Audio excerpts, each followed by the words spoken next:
Hi, algebra students. In this video, we're going to learn how to solve logarithmic equations.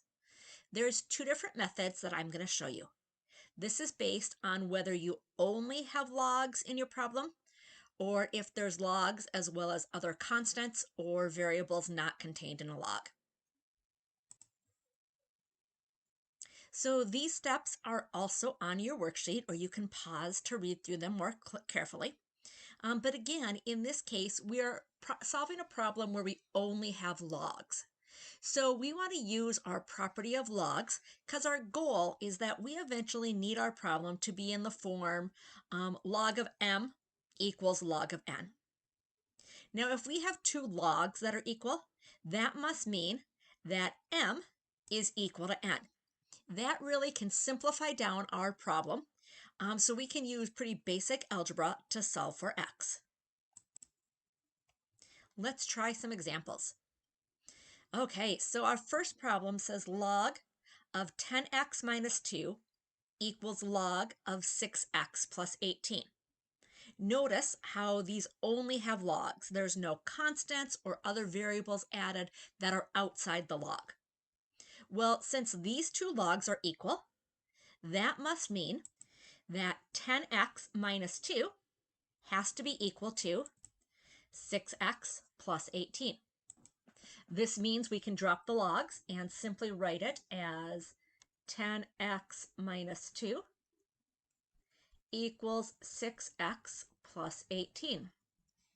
Now, using algebra, we want to combine all our x's on one side. So I'm going to subtract 6x. So 4x minus 2 equals 18. Adding 2 to both sides. So 4x equals 20. If we divide both sides by 4, this means that x is equal to 5. We should double check by substituting our number back in and make sure that neither one of those things that are highlighted in yellow becomes negative. We cannot take the log of a negative number. Our next problem is 2 log base 3 of x minus log base 3 of 4 equals log base 3 of 16. First off, it's important to double check that all of these have the same base. Then we want to simplify this down. So we're going to use our properties of logs that you worked with in a previous assignment to rewrite this. When we have a number multiplied by a log, we can rewrite that as the log of an exponent. This would give us log base 3 of x squared minus log base 3 of 4 equals log base 3 of 16. Our next property of logs tells us that subtracting logs, we could rewrite that as the log of a quotient. So this could be written as log base 3 of x squared divided by 4 equals log base 3 of 16. Now we're in the format where we have two equal logs simplified down. If these logs are equal, I can drop the logs and simply write down that x squared divided by 4 is equal to 16. Now let's go ahead and solve for x. We're going to multiply both sides by 4. So x squared equals 64. Taking the square root of both sides, x is equal to the square root of 64, which is positive or negative 8. Now let's go back and double check if both of those answers will actually work. Remember, we cannot take the log of a negative number. Our problem originally had us taking the log of x. So therefore, negative 8 is not going to be an option. Our only answer is x equals 8.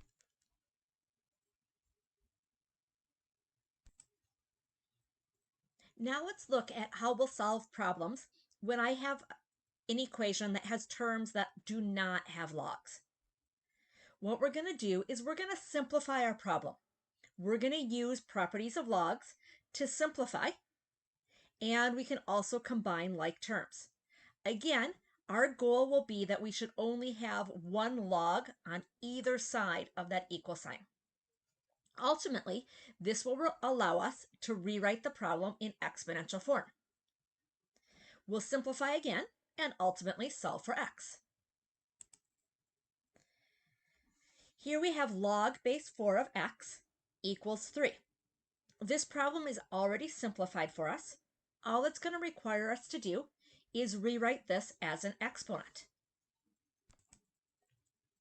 The exponential form of this is 4 to the third power equals x. Now we can use our calculator to evaluate that. 4 to the third power is 64. So our answer is simply 64. Let's look at one that's a little bit more complex. Log of x plus 5 plus log of 2 equals 2. First, I need to start by simplifying this left-hand side because I have two separate logs. My properties of logs say that the sum of two logs could be rewritten as the log of a product. This means it is equal to log of 2 times x plus 5. Expanding that would be log of 2x plus 10 equals 2. Now we're going to rewrite this as an exponential since I only have one log on the left-hand side. Now a log base isn't written. Remember, that means we must have a common log with base 10. So this is really log base 10 of 2x plus 10 equals 2. Let's rewrite it as an exponential. 10 to the second power equals 2x plus 10. 10 to the second power is 100. So 100 equals 2x plus 10. Now we can subtract 10 from both sides. So 90 equals 2x. Dividing by 2 tells us that x is equal to 45.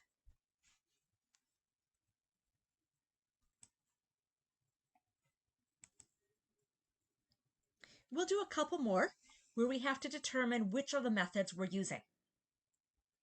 Here we have log base 9 of negative 10x minus log base 9 of 10 equals log base 9 of 14. If you're not sure what method to use, one thing you could always begin with is using your properties of logs to simplify. I do notice I don't have any terms that don't involve logs, but I do need to simplify down this part over here. The difference of two logs is the same as the log of a quotient. So log base 9 of negative 10x divided by 10 is going to equal log base 9 of 14. Now I can see that this is in the form log of m equals log of n. So those two parts must be equal. Let's go ahead and set those two equal to each other. So I have negative 10x over 10, and I could have simplified before up in that green part, because now I realize, well, negative 10x divided by 10 is just negative x. So if negative x equals 14, dividing both sides by negative 1 leaves us with x equals negative 14.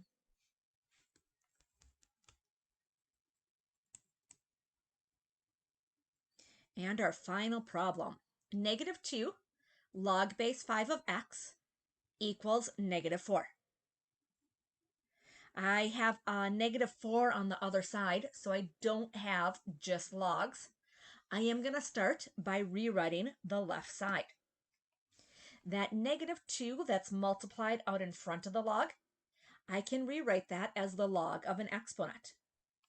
So this is log base 5 of x to the -2 power is going to equal -4.